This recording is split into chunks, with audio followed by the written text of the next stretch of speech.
Oh, oh, oh. Sebentar lagi saya mau live dengan Mas Endi Bayuni, Dewan Pengawas Facebook asal Indonesia. Beliau jurnalis senior, pemret dari The Jakarta Post, cukup lama ya.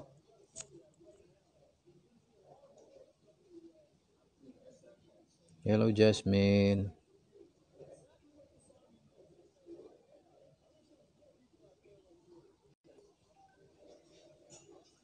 Nah, kita coba tunggu Mas Endi lagi.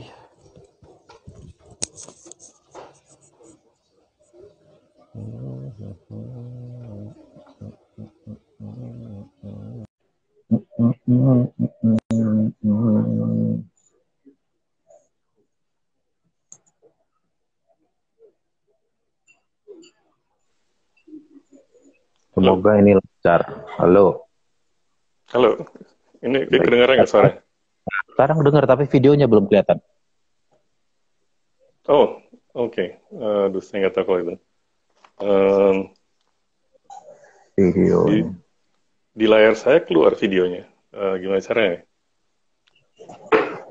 Di live saya nggak kelihatan ya.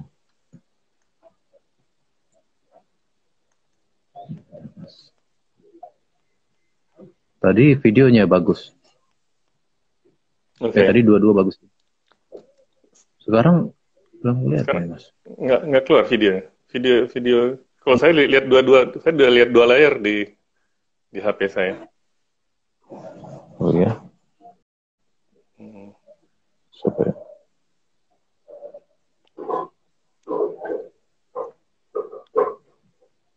ini saya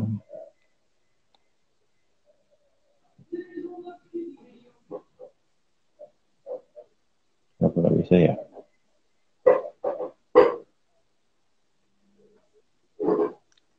Saya coba close lagi.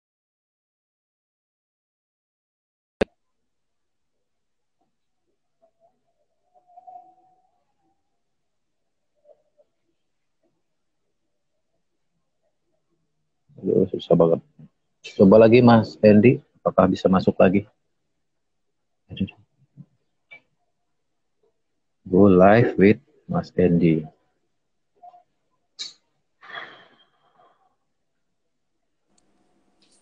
Nah, sekarang bisa, Mas. Oke, oke, oke. Good. Oh, kayaknya udah clear nih. Video udah, suara udah. Sorry, saya harus Mas udah? pasang ini dulu. Masih putus-putus nggak? Oke, oke. Jelas ya? Jelas sekarang ya. Oke, Mas. Oke, Ini sekarang oke. sekarang saya sedang live dengan Mas Endi Bayuni, seorang jurnalis senior, mantan pemret dari The Jakarta Post. Terakhir tahun 2018 ya, Mas? Sebagai Pemret 2018 ya. 18. Dan eh, sudah jadi jurnalis sejak 80-an, Mas ya? Tiga. 80, 83. 83. Ya. Waduh, saya itu masih 3 tahun. Oke. Salam hormat, Mas, untuk Mas Endi.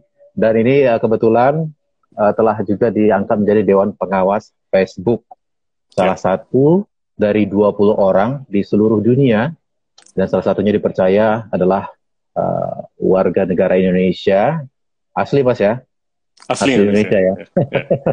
bukan ante asing ya, Enggak. Enggak. asli Indonesia, Ya.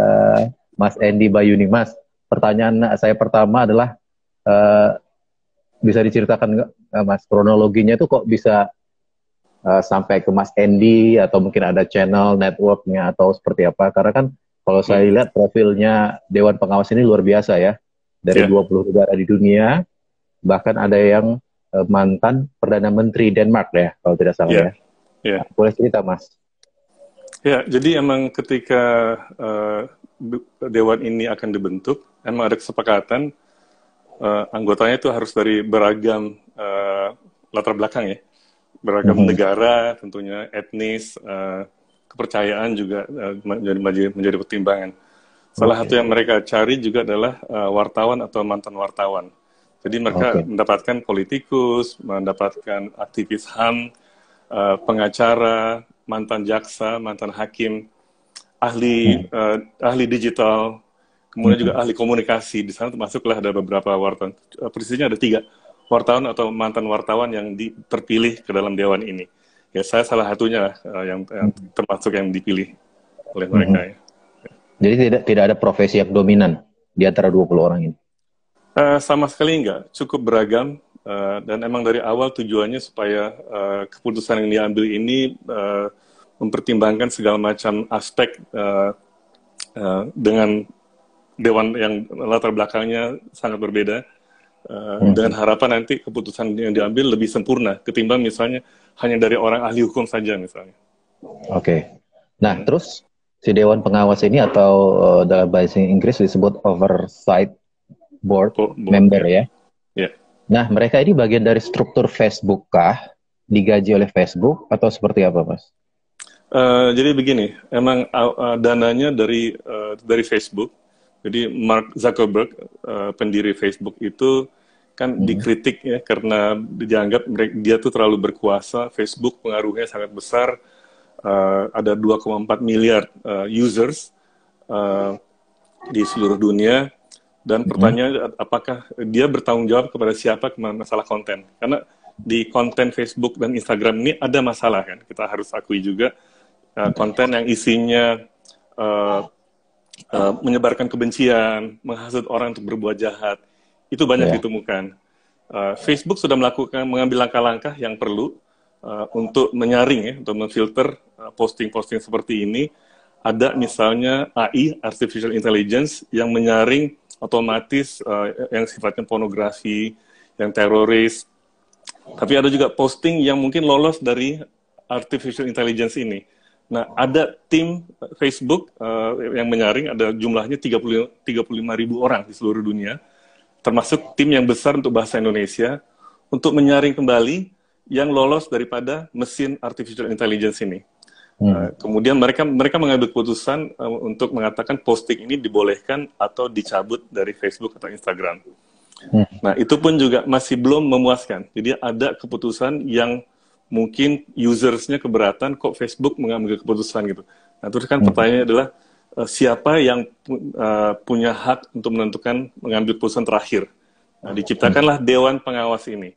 Nah, Dewan Pengawas ini independen ya. Jadi emang dana dari Facebook, tapi dana itu diserahkan kepada sebuah lembaga kepercayaan, trust fund di Amerika, yang kemudian dana kepercayaan ini membuat sebuah perusahaan. Perusahaan ini yang kemudian membentuk Dewan Pengawas. Jadi hubungan kontrak kerja saya dengan perusahaan yang diciptakan ini tidak langsung dengan Facebook. Ini untuk menjamin agar kami bisa mengambil keputusan yang independen yang mengikat pada Facebook. Jadi apapun keputusan kami ambil, Facebook harus menjalankannya. Kantor pusatnya di mana? Yang menyangkut konten. Kita ada kantor administrasi di 3 tempat, di London, di Washington, sama di San Francisco.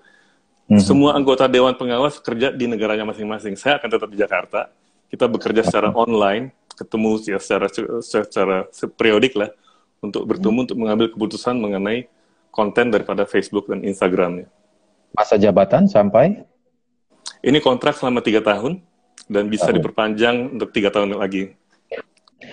Berarti si lembaga ini adalah hasil dari pressure parlemen Amerika, bukan? Oh, bukan. Pressure termasuk dari Facebook. Inisiatif dari Facebook. Tapi emang Facebook itu dapat tekanan banyak, bukan dari Amerika aja, dari semua negara. Karena kan pertanyaannya adalah, ini pertanggungjawabannya atau akuntabilitasnya Facebook kepada siapa gitu. Kalau dia sangat kuat, sangat berkuasa, 2,4 miliar users, mereka bisa mengambil keputusan sesuai dengan kepentingan mereka gitu. Nah, kalau ada Dewan Pengawas yang sifatnya independen, kita bisa mengambil keputusan terlepas dari kepentingan bisnis atau kepentingan politik dari Facebook. Makanya independen itu sangat penting, dan independen itu dijamin. Jadi antara kami dengan Facebook ada semacam charter ya, piagam yang menjamin kebebasan kami. Facebook tidak akan intervensi ke dalam proses pengambilan keputusan, dan keputusan yang kami ambil itu sifatnya mengikat, binding ya, dan harus dijalankan oleh Facebook. Nah, apakah yang dia ini dana dari Facebook, apakah yang diawasi hanya Facebook aja atau semua grupnya kayak Instagram, WhatsApp juga? Yang tugas kami mengawasi Facebook dan Instagram kontennya ya. Kan ada sisi Konten. lain dari Facebook mengenai privacy dan lain-lainnya, itu bukan urusan kami. Kami yang Hmm. mengurusi mengenai konten yang Ya, tampil di Facebook dan di Instagram. oke. Facebook dan Instagram aja ya, WhatsApp enggak ya? Ya, WhatsApp enggak, karena WhatsApp ada masalah encryption-nya ya. Enkripsi. Tidak Oke. bisa tidak bisa orang masuk lah istilahnya. Oke. Itu per kapan ya, Mas? Mas diangkat? Kita diangkat per April tanggal 1, Hmm. tapi nanti kita baru mulai bekerja, istilahnya mulai buka toko ya, Ya, menangani kasus-kasus itu harapannya Oktober. Sekarang ini Oktober. kita sekarang ini baru diumumkan kemarin terbentuk Dewan Pengawas, kita dalam tahap persiapan untuk Oke. memulai menangani kasusnya ya nanti bulan Oktober. Oke. Tapi gaji udah dari per April ya, Mas? Gaji nih, honor. Oke, Mas. Dan Sekarang kan pekerjaan kami ya. part time, bukan full time ya. Oh, part time. Nah, itu yang mau saya tanya. Ini kan udah sebenarnya si Facebook ada AI juga. Terus Ya. Mas Edi tools-nya apa aja nantinya? Terus apakah akan membuat tim atau ada dilengkapi semacam program juga atau aplikasi untuk bisa menyensor semua, memfilter itu, Mas? Ya, di belakang Dewan Pengawas yang 20 orang ini kita ada kantor tadi di London, di Washington, Hmm. sama di San Francisco. Itu kantor administrasi. Dan itu jumlahnya cukup besar. Ini masih dalam proses rekrutmen ya, penambahan orang. Nanti tugas mereka mendukung pekerjaan kita. Mereka yang mensortir kasusnya, terus melihat sisi administrasinya, dan sisi hukumnya gitu. Kita akan Oke. bekerja di masing-masing negara. Nanti kasusnya itu setiap kasus itu akan ditangani oleh 5 anggota pengawas. Jadi ada tim pengawasnya itu ada 5 orang menangani setiap kasus gitu. Dan setiap kasus itu pasti ada salah satu yang berasal dari kawasan di mana kasus itu berasal. Jadi kalau saya dari Asia Tenggara, kemudian ada kasus yang berasal dari Thailand, Myanmar, Malaysia atau Asia Tenggara lah pada umumnya. Saya pasti akan diikutkan dalam panel yang 5 orang itu. Oke.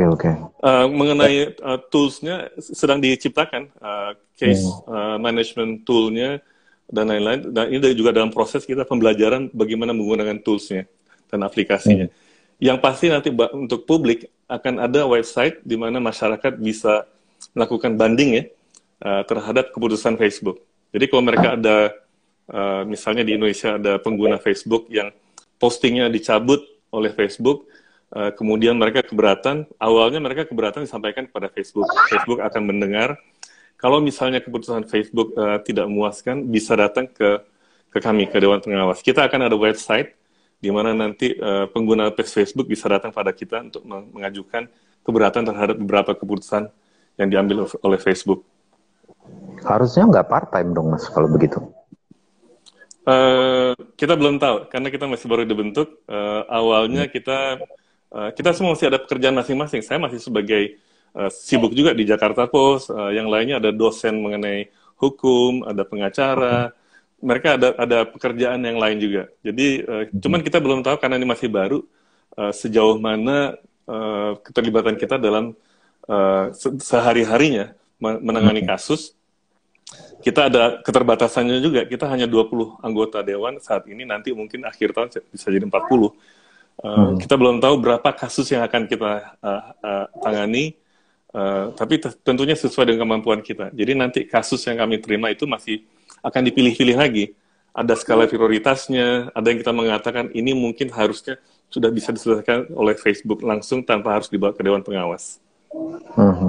Berarti based on report juga dong ya?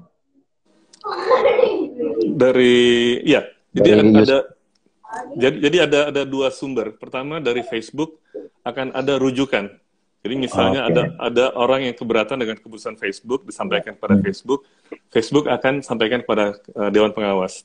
Ada juga users yang mungkin keberatan dengan keputusan Facebook dan langsung menyampaikan kepada kami akan terima juga.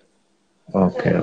Ya. Nah, Kan yang pertama sih kalau misalnya dari masyarakat biasa, misalnya head speech atau apa mungkin eh, apa namanya, mungkin tidak ada cukup banyak permasalahan ya Mas. Tapi kalau misalnya yang berupa produk jurnalistik ini, nah kan di apa namanya, pers punya dewan pers gitu. Iya, iya. Terus nanti biar pekerjaannya nggak tumpang tindih itu seperti apa Mas? Mungkin kita berbeda dari Dewan Pers ya. Dewan Pers itu kan lebih mengenai kode etik, mungkin juga mengenai sekarang Dewan Pers sibuk dengan masalah hoax ya, misinformasi, disinformasi. Kami bukan arahnya ke sana. Kami menangani konten yang mempunyai dampak terhadap hak asasi manusia orang-orang lain misalnya. Jadi misalnya penyebaran kebencian. Itu kan punya dampak, misalnya penyebaran kebencian itu menyebabkan orang berbuat jahat terhadap kelompok lain, sehingga hak asasi manusia terusik, kita masuk ke sana gitu. Terlepas apakah kontennya itu jurnalistik atau bukan jurnalistik, itu bukan arena kami, bukan bidang kami. Kami hanya meneliti apakah posting atau konten tertentu itu melanggar HAM daripada orang-orang lain gitu. Bukannya eh, banyak juga produk jurnalistik di Indonesia Mas yang justru kayak propaganda Ya. yang sifatnya ya hoax juga, atau mungkin eh, memang produk dari buzzer-buzzer itu nggak masuk ke sana gitu. Kalau diajukan misalnya oleh Facebook atau oleh pengguna ya, kami akan pertimbangkan. Tapi seperti yang saya katakan, sebenarnya di Facebook itu sudah ada mekanisme yang cukup bagus ya untuk menyaring hal-hal itu. Jadi kalau ada keberatan itu, pertama-tama sampaikan kepada Facebook. Facebook akan pertimbangkan. Mereka kan ada AI tadi, ada tim manusia juga yang mengambil keputusan. Dan mereka sudah melakukan itu. Mereka ada standar community yang mereka pegang. Mereka ada nilai-nilai yang mereka pegang juga. Nah, berdasarkan standar community dan nilai-nilai yang mereka itu, mereka mengambil keputusan. Dan kalau saya teliti, mungkin bisa dilihat juga itu, community standard Facebook itu sangat bagus. Ya? Dan keputusan mereka ambil berdasarkan itu. Cuman ada kadang-kala keputusan itu tetap kontroversial, tidak memuaskan. Nah, itu akan dirujuk kepada kami di Dewan Pengawas. Oke. Terus nanti berarti report mingguan, bulanannya seperti apa Mas? Apa nunggu case per case aja? Jadi nanti setiap kasus yang kami ambil itu keputusannya akan di-post di website kami. Jadi kita transparan, masyarakat bisa melihat, dan keputusan yang kami ambil itu sifatnya mengikat terhadap Facebook. Ya, jadi masyarakat bisa melihat dan menilai apakah Facebook melaksanakan keputusan daripada Dewan Pengawas. Karena janjinya Facebook akan melaksanakan. Ya, kalau misalnya tidak melaksanakan, masyarakat akan tahu bahwa ini ada keputusan Dewan Pengawas dan Facebook tidak melaksanakannya, dan itu akan punya dampak terhadap kredibilitas dari Facebook.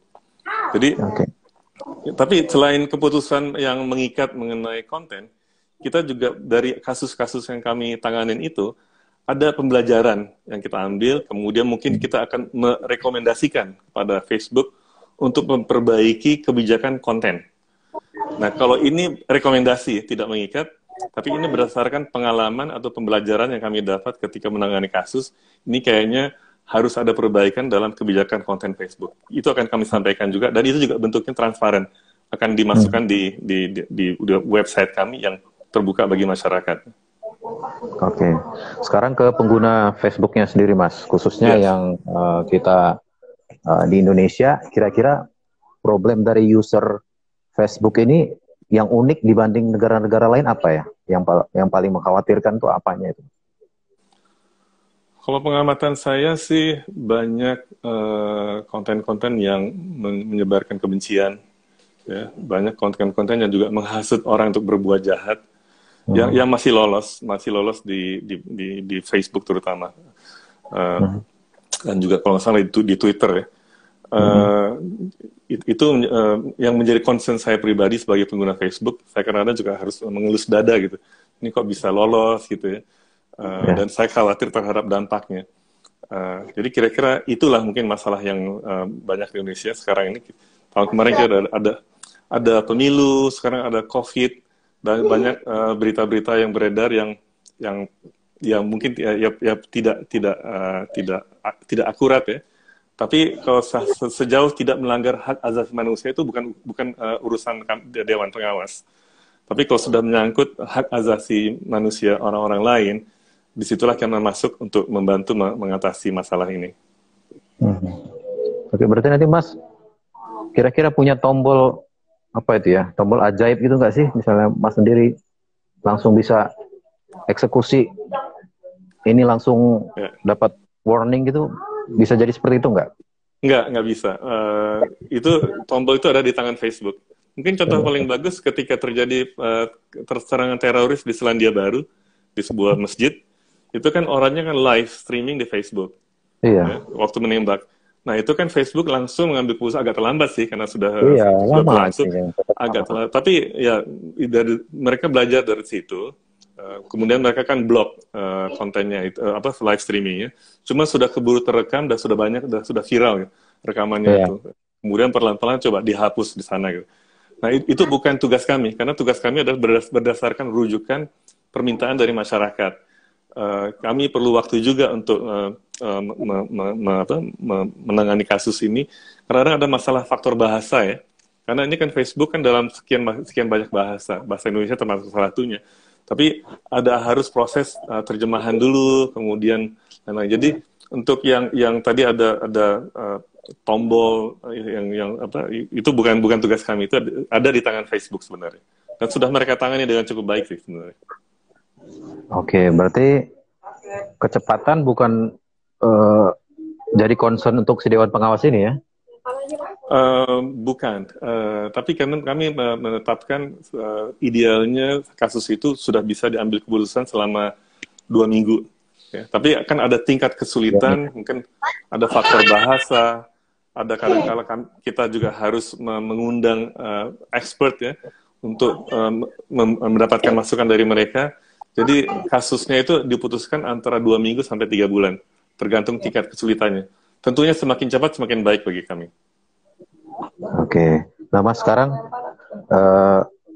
tadi udah sempat diobrolin juga yang mengenai produk jurnalis ini Mas. Kira-kira Mas bilang tadi kan nggak sampai ngurusin itu ya. Mungkin kita tahu lah ya, apalagi Mas kan udah lama di dunia jurnalis. Yang pasti kan kita media-media sekarang kan punya kecenderungan ada warnanya gitu ya. Ya kayak di Amerika juga kan. Jadi ada pihak-pihak tertentu yang menggunakan algoritma, jadi media A menyasar user yang dianggap tidak pro dia, terus digunakan strateginya, terus dimasukkan berita-berita seperti itu, gitu. Akan sampai ke sana nggak sih Mas nanti Dewan Pengawas ini? Kita hanya sejauh konten ya, jadi konten yang bermasalah, konten yang punya dampak atau melanggar HAM orang lain, kita masuk ke sana gitu. Jadi apakah itu produk jurnalistik atau produk yang non-jurnalis, saya pikir itu masalah kedua. Bahwa ada masalah, saya sebagai jurnalis juga melihat emang ada masalah yang besar di dunia jurnalisme kita, tapi itu hal yang harus diatasi oleh teman-teman kita di Dewan Pers, di asosiasi profesi untuk mengatasinya. Bukan sesuatu yang akan ditangani oleh Facebook atau Dewan Pengawas ya. Bukan sesuatu yang diawasi ya. Tapi kalau di luar itu, kalau Mas Hendy ngelihat fairness pers kita gimana Mas? Kalau boleh sedikit jujur gitu. Saya berbicara sebagai wartawan ya, bukan sebagai Dewan Pengawas. Ada ya, karena kita kan pers kita sedang menyesuaikan ya dengan adanya disrupsi yang sangat masif dengan teknologi internet ini. Jadi emang dunia jurnalisme ini jadi jungkir balik. Platformnya yang tadinya broadcasting sama print, sekarang sebagian besar online. Audiens kita sebagian besar juga online. Bagaimana jurnalisme bentuknya dengan online, harus ada penyesuaian. Nah ini sedang terjadi. Sementara itu jurnalis yang kita mempraktekkan jurnalis ini bersaing dengan mereka-mereka yang tidak mempraktekkan jurnalis. Mereka mengabaikan prinsip misalnya verifikasi, cek dan recheck, prinsip harus bersikap adil. Mereka dengan sangat gampang memposting itu tanpa memperhatikan itu. Sementara kita wartawan harus melakukan tahap-tahap itu yang memerlukan waktu. Yang saya perhatikan beberapa dari media, kita juga terjebak dengan persaingan ini, sehingga terus kita mengabaikan tahap-tahap itu, dan kita terjebak dengan ikut melakukan hal-hal yang sebenarnya tidak boleh dilakukan oleh jurnalis. Saya melihat ada semacam proses pembelajaran daripada teman-teman di jurnalis kita untuk menyesuaikan dengan kenyataan bahwa sekarang dengan adanya internet, kita tidak punya monopoli terhadap arus informasi seperti dulu. Sekarang kita harus share dengan jutaan orang yang juga melakukan praktek seperti jurnalis, menyebarkan informasi tanpa melakukan tahap-tahap jurnalisme. Jadi itulah kenyataannya, dan sekarang teman-teman di dunia jurnalisme ini sedang menyesuaikan. Tapi bagi arahnya kemana, saya pikir harapan saya sih, kita tetap kembali ke hitohnya jurnalisme, kembali pada prinsip-prinsip jurnalisme yang baik, dan tidak terjebak dengan kompetisi untuk nomor satu yang menyiarkan beritanya, atau yang paling viral, tapi isinya secara jurnalistik tidak bisa dipertanggungjawabkan. Itu gimana caranya, Mas? Kira-kira apa yang harus dilakuin sama si ini kita lah, pelaku media, karena kan sekarang produk jurnalis itu dipotong-potong, alasan durasi, ya kan? Karena panjang dipotong-potong, hasil kan nggak ada cover both side, gitu. Di satu sisi mau ambil views-nya atau kliknya, di satu sisi yang baca juga jadi misleading gitu. Saya melihat sebenarnya ada dua sisi ya. Satu dari usersnya sendiri. Saya melihat ada proses pembelajaran. Mungkin sejak tahun 2014, pemilu 2014 itu, masyarakat mulai sadar ada hoax, ada fake news ya. Dan mereka sudah mulai memilah-milah berita itu. Mereka misalnya, teman-teman saya misalnya ada yang sudah unfriend teman-temannya karena teman-temannya itu menyebarkan hoax gitu. Mereka leave the group di WhatsApp misalnya, karena mereka juga melihat bahwa grup ini banyak menyebarkan kebencian atau hoax dan lain-lain. Jadi ada proses pembelajaran di masyarakat itu sendiri yang sudah terjadi. Mungkin cepat atau lambat ya, tapi terjadi yang pasti. Nah, di kalangan jurnalis itu juga ada proses pembelajaran. Tadi saya mengatakan kita sudah menyesuaikan diri. Banyak usaha dari teman-teman di Dewan Pers, di PWI, di AJI, di asosiasi lainnya untuk perbaiki praktek jurnalisme kita di dunia internet ini seperti apa. Jadi ada usaha, mungkin belum kelihatan hasilnya, tapi sudah ada mengarah ke sana gitu. Jadi proses pembelajarannya harus dua belah pihak. Penggunanya sendiri ada perbaikan, dan juga dari jurnalis yang menyebarkan berita ini ada pembelajaran juga. Kalau dengan konten yang berbayar gitu, Mas, mungkin nggak itu efektif nggak kira-kira? Kan pertanyaan, siapa sih mau bayar sekarang mengenai konten? Teman-teman kita di mengelola media kan mencoba memasang paywall ya, agar orang berlangganan.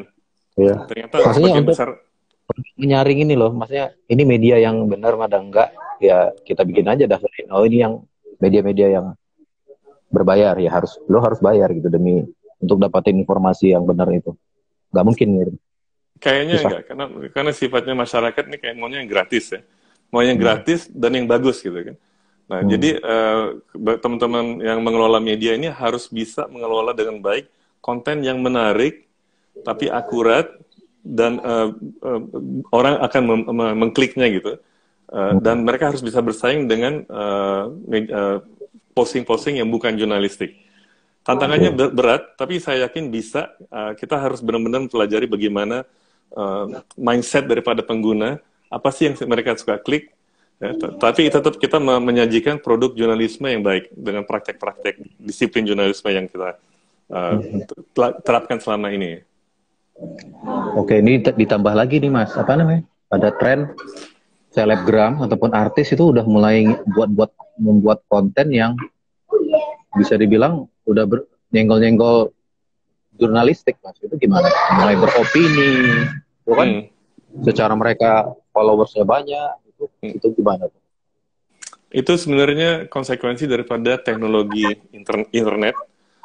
Sekarang siapapun yang punya HP dan punya koneksi internet, dia bisa jadi seperti wartawan. Dia bisa menyebarkan berita apapun, benar atau enggak itu masalah kedua, dan dia bisa viral. karena menarik, karena orang tertarik gitu. Jadi itu kenyataan yang nggak bisa kita hindari. Harapan kita adalah ada proses pembelajaran dari masyarakat sendiri yang bisa memilih-milih konten yang menurut mereka baik, dan mereka juga akan sadar konten yang mungkin menghibur, yang lucu mereka baca, tapi mereka tahu bahwa itu tidak akurat. Tapi konsekuensi dari internet ini adalah informasi itu akan sangat banyak ya, dan kita sebagai pengguna harus cerdas untuk mengamati mana yang benar.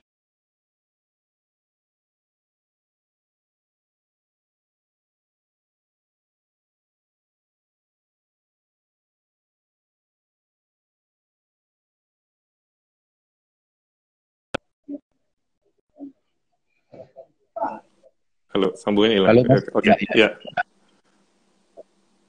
Nah, Mas, jadi beberapa waktu lalu sih ya, Facebook kayaknya saya pernah dengar ya, klaim dari Mark Zuckerberg sendiri bahkan mungkin, Facebook itu bukan media ya. Benar nggak gitu, Mas? Karena kan banyak orang yang komplain karena produk-produk jurnalistik itu berseliweran di Facebook gitu. Yeah. Apa di masa depan nggak ada, mengingat pengaruhnya begitu besar gitu, kenapa nggak Facebook ini terjun sekalian gitu, membuat kanal khusus produk jurnalistik misalnya, Mas? Belum ada ke arah sana gitu kira-kira bocoran. Facebook itu sebenarnya kan platform ya, emang dia bukan media. Dia platform di mana semua orang bisa menggunakannya, termasuk media, termasuk pemerintah, termasuk organisasi, termasuk kita pribadi bisa buka rekening Facebook. Jadi dia menjadikan platform orang untuk bisa berkomunikasi, bisa mengekspresikan